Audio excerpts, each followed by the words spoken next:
Halo teman-teman, jadi kita akan jawab pertanyaan dari Bang Ivan Lendi.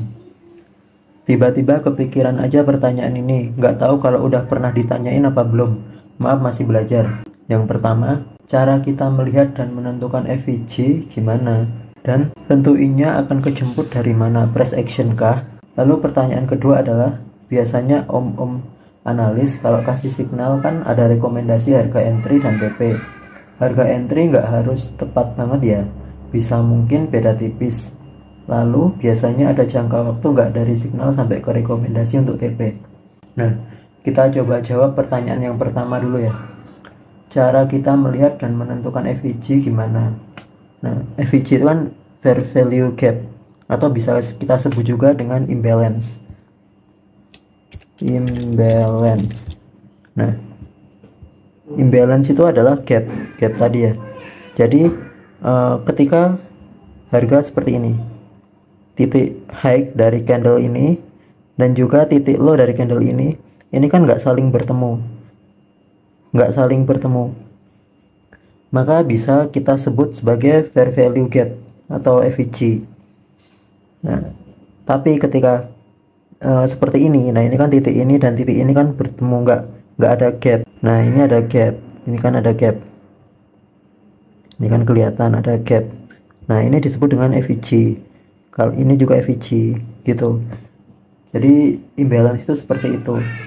Lalu cara menentuinya akan terjemput itu dari mana? Nah, di price action itu ada konsep yang namanya internal range liquidity dan external range liquidity. Jadi FVG itu bisa kita sebut sebagai internal range liquidity atau IRL ya, IRL. Dan untuk titik swing high atau low itu bisa kita sebut sebagai ERL, external range liquidity. Nah, seperti ini. Di price action itu ada konsep internal ke eksternal atau eksternal ke internal. Nah, misal ada seperti ini berarti bias kita terhadap harga adalah harga berpeluang untuk turun, menutup atau mengambil internal range. Ini kan juga internal range.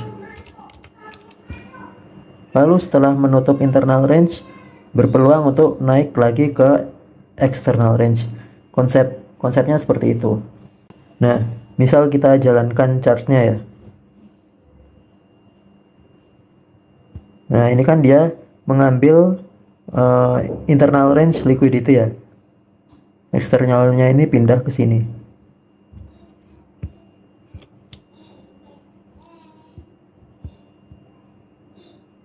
Titik yang ini ya. Titik ini.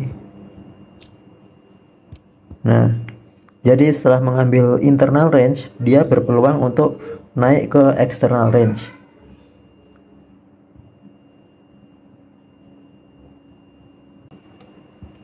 Nah, ini kan mengambil external range ya. Jadi gitu, konsepnya adalah ketika di internal akan ke eksternal. Nah, konsep ini juga saya gunakan ketika memberikan setup coin fill. Coin fill kemarin kan seperti ini. Di sini kan ada internal liquidity ya, ini ada imbalance, ada fair value gap. Jadi biasnya adalah harga itu berpeluang turun dulu lalu naik ke atas ini untuk mengambil eksternalnya ini. Jadi ini kan sebagai target TP max-nya. Nah, swing low-nya ini sebagai level invalidnya. Jadi ketika bikin setup ya kurang lebih kan seperti ini.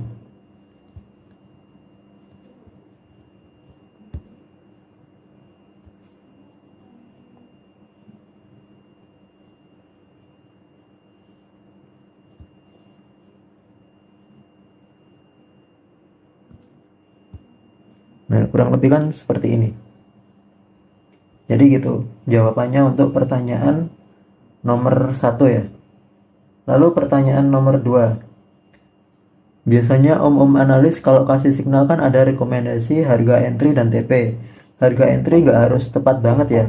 Bisa mungkin beda tipis. Lalu biasanya ada jangka waktu nggak dari signal sampai ke rekomendasi untuk TP? Kalau harga entry ya bisa bisa kita bilang nggak harus tepat banget, karena kan kita cuma retail, nggak tahu harga bakal sentuh atau nggak sentuh di level berapa. Kita hanya bisa mengira-ngira area yang punya peluang. Seperti tadi kan di sini kan ada fair value gap ya, ada imbalance ya. Nah, kira-kira di sinilah kita buat cari entry-nya. Kita kan nggak tahu kalau ternyata harga itu harus koreksi sampai ke titik ini. Kalau kita bisa tahu 100% kan ya hebat berarti. Tapi kan kita cuma bisa menandai area yang punya peluang dan area invalidasinya di sini. Kalau tembus atau breakdown garis merah ini berarti kan invalid dan targetnya adalah ini.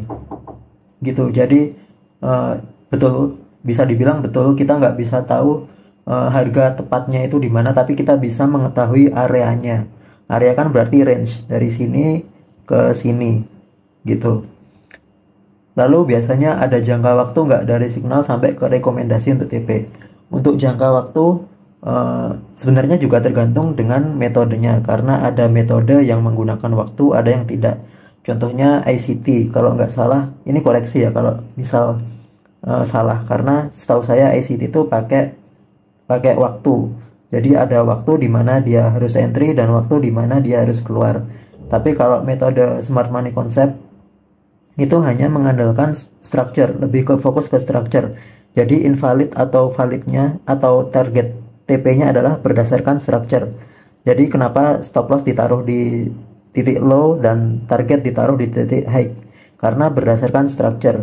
Karena kalau harga turun membreakdown titik low kan berarti invalid ya. Kalau harga ke high-nya ini berarti kan targetnya seperti itu. Nah gitu. Jadi tergantung dengan metodenya. Bisa dengan waktu, bisa dengan enggak gitu. Nah, jadi semoga menjawab kedua pertanyaan dari Bang Ivan Lendi. Jika masih ada pertanyaan, bisa diskusi di kolom komentar atau di grup. Terima kasih.